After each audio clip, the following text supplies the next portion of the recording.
Hi everyone, welcome back to my channel. This is Ratna. Wish you all a very happy SHIVARATHRI. Here is a simple buttermilk recipe for the occasion. So to a bowl, we'll take a cup of curd or yogurt and beat it to a smooth paste. To this, we'll add a teaspoon salt and chopped chillies, a chilli or two depending on your spice, a teaspoon finely grated ginger, a tablespoon finely chopped coriander or cilantro leaves, and finally 6 curry leaves.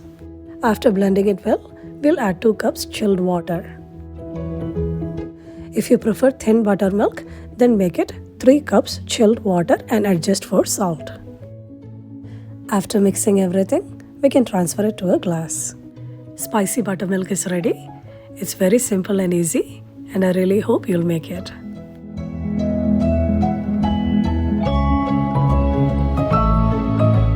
That's all for today. Thank you for watching. Also, thank you for liking, commenting, sharing, and subscribing. For channel notifications, press the bell icon. See you next time. Until then, take good care of yourself.